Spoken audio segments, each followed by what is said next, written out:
महापुरुष देव गुरु का श्लोक यदि है, संतों के श्लोक में बड़ा एक शक्ति दम होता है जो कल्याणकारी होता है, मोक्षकारी होता है, शांतिदायक होते हैं वो शब्द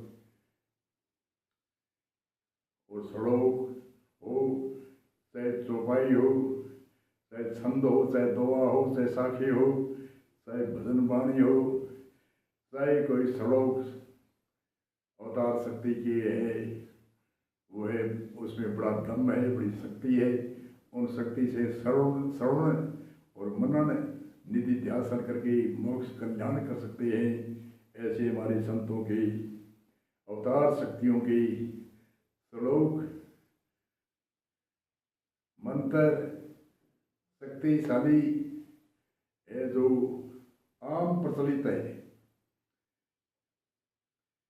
2-3 श्लोक आम प्रचलित है, वो धर्म में कोई भी सत्र होता है उसमें बोले जाते हैं, कोई यज्ञ होम होता है वहाँ बोलते हैं, कथा का आयोजन होता है वहाँ बोलते हैं, और घर निर्माण घर प्रवेश उसमें भी मंत्र बोल करके प्रवेश करते हैं, और फेरा आदि में भी वे श्लोक बोले जाते हैं जो बड़े शक्तिशाली श्लोक है, बड़े कल्याणदायक श्लोक है। जो श्रवण कर ले, मनन कर ले और उसका निधिध्यासन कर दे तो कल्याणकारी वो श्लोक है। संतों के अवतार शक्तियों के श्लोकों में दम और शक्ति होती है। जो सत्य निष्काम भाव से जो शब्द बोलता है, कल्याण के लिए, दूसरों के उद्धार के लिए बोलता है, उन श्लोक शब्दों में दम होता है। और जो स्वार्थी चाहे कितने भी कुछ चिल्ला कर बोल ले, उसमें कोई शक्ति नहीं होती। तो वो श्लोक है, ध्यान मूल मूर्ति पूजा मूर्पतम, ध्यान मूल मूर्ति पूजा मूर्पतम, मंत्रे मूल वाक्ये मोक्षे मूल कृपा, गुरु ब्रह्मा गुरु विष्णु गुरु साक्षात् महेश्वर, गुरुर्पारब्रह्मे तस्मै श्री गुरवे नमः। अखंड मंडलाकार व्यापक येन चराचरम तद्वदर्शत तस्मै श्री गुरवे नमः। ये श्लोक देव शक्ति के श्लोक है, और इन श्लोक को लगभग 90% 80% नए तो बताते हैं, जानते हैं तो ही, और नए 70% को मालूम है ये कौन सी देवी शक्ति का श्लोक है। ये श्लोक ये याद होता है तो उनके खिलाफ नहीं बोलता, वो खिलाफ बोलते हैं, उनका विषय सूत्र आगे बनाएंगे कैसे खिलाफ बोलते हैं वो। अब इसी मंत्र के श्लोक की चर्चा करते हैं। ये ध्यान मूर्ति, ध्यान का मूल केंद्र की है, जो एक ध्यान करने के बाद में सारी देवी शक्तियों को का ध्यान हो जाता है। कोई ब्रह्मा का ध्यान करता है, कोई विष्णु का ध्यान करता है, कोई आदि आदि अनेक देव शक्तियों के ध्यान करते हैं। तो एक ध्यान करने के बाद में सारे ध्यान समावेश कैसे होते हैं, तो ये यति बताती है। ध्यान मूलम गुरु मूर्ति, ध्यान का मूल केंद्र है गुरु मूर्ति, पूजा मूल गुरु पदम, पूजा का मूल केंद्र है गुरु पदम, मंत्रे मूलम गुरु वाक्य, मंत्र का मूल केंद्र के है। मंत्र अनेक, कोई देव शक्तियों के मंत्र है, कोई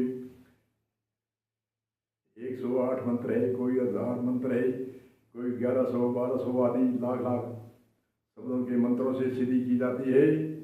परंतु मंत्र है मलम गुरु कृपा, गुरु का मंत्र है वो ही कल्याणकारी है। मंत्र है मलम गुरु कृपा, गुरु का मंत्र है वो मूल मंत्र है। मोक्ष है मलम गुरु कृपा, मोक्ष हुई या नहीं हुई इसका प्रमाण गुरु की कृपा हो गई तो मोक्ष हो गई। कोई सालोक मुक्ति, कोई स्वरूप मुक्ति, कोई सलोक, समीप, स्वरूप, संयोजक आदि 4 प्रकार की मुक्ति, कोई जीवन मुक्ति, कोई विदेही मुक्ति आदि आदि अनेक तरह की मुक्ति मानते हैं। परंतु मोक्ष है मर्म गुरु कृपा, गुरु की कृपा हो गई तो मोक्ष हो गई। आगे गुरु ब्रह्मा गुरु विष्णु, गुरु ब्रह्मा के समान है। ब्रह्मा जैसे संसार की परमात्मा की पार ब्रह्म परमात्मा की शक्ति जो ब्रह्मा शक्ति है वह उत्पत्ति करने का नाम है ब्रह्मा। वह गुरु ब्रह्मा के समान है। जैसे परमात्मा की शक्ति उत्पत्ति करती है ऐसे ही गुरु उन भगत की भक्ति को की उत्पत्ति करता है, जिज्ञासा की उत्पत्ति करता है। और पार ब्रह्म परमात्मा की शक्ति जिसको विष्णु कहते हैं, विष्णु भगवान भी कहते हैं, से उनको चित्र के द्वारा समझाने के लिए 3 मूर्ति लगाओ, एक धड़ पर चाहे 4 लगाओ, ये समझाने की एक चित्रकारों कला है। विष्णु परमात्मा की विश्व की पालन की शक्ति है, उसका नाम है विष्णु। तो गुरु भी विष्णु है, भक्ति की भावना करते हैं, पालना करते हैं। गुरु ब्रह्मा गुरु विष्णु, गुरु ब्रह्मा गुरु विष्णु, गुरु महेश्वर है, जो काम क्रोध लोभ मोह अहंकार को संहार करने वाला रुद्र रूप परमात्मा की शक्ति है। जैसे प्रलय प्रलय करने की शक्ति, ऐसे ही काम क्रोध लोभ मोह उनको नाश प्रलय करने की शक्ति गुरु तत्व में है।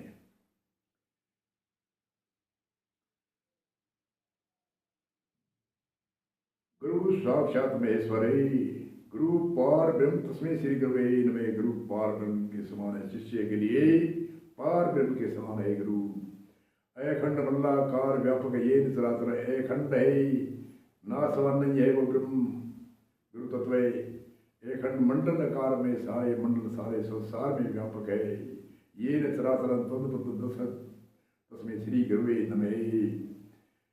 ये श्लोक आम जगह बोला जाता है, चाहे धार्मिक कोई कथा का आयोजन हो, चाहे धार्मिक कोई संस्था की आयोजन हो, चाहे कोई यज्ञ होम हो, चाहे फेरा हो, चाहे गृह निर्माण हो, चाहे गृह प्रवेश हो, उनमें इन मंत्र को बोल करके ही शुरुआत करते हैं। इसलिए इस मंत्र में दम है, क्यों दैविक शक्तियों के ये मंत्र है। ऐसे तो पाखंडधारी लालची जो कपटी चिल्ला चिल्ला कर बोलते हैं, परंतु उनकी शब्दों का प्रभाव नहीं पड़ता, क्योंकि आज जो 70% पाखंडी लालची स्वार्थी हुए हैं, चिल्ला चिल्ला करके बोलते हैं।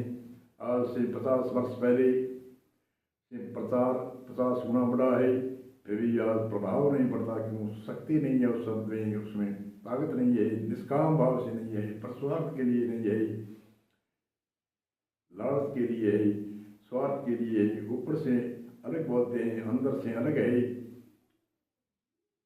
ठाट बाट से ठाट लेते हैं और धार्मिक मंच का इशारा लेकर के अपनी जीविका चलाते हैं। 70-80% ऐसे लोगों का कोई भी प्रभाव नहीं होता, क्योंकि उसमें दम भी नहीं है। तो ऊपर से सफाई, अंदर से कपट, जो निस्वार्थ भाव से जो सड़ों शक्ति जो संतों के शब्द बोले हुए हैं उनको भी आगे बढ़ाएगा, तो उन्हें निस्वार्थ भाव से प्रचार करेगा, निस्वार्थ भाव से दूसरों को कल्याण के लिए भावना करेगा, उनमें शक्ति और दम होता है। स्वार्थ भाव से, लालच से, कपट से करने से कुछ नहीं होता। इसलिए सूत्र को विराम देते हुए आगे सूत्र में बताएंगे भी ये कौन सी दैविक शक्ति के ये मंत्र थे। लोग तो बोलते हैं जगह जगह, तो लगभग 70% ऐसे ही बोलते हैं, उनको मालूम नहीं किसने कहा है। क्योंकि अगर ये वो मालूम होता तो उन शक्ति का विरोध नहीं करता, विरोध करते हैं। मैं अगले सूत्र में बताऊंगा विरोध क्या किया है उसने, कैसे करते हैं, विरोध करते हैं। वो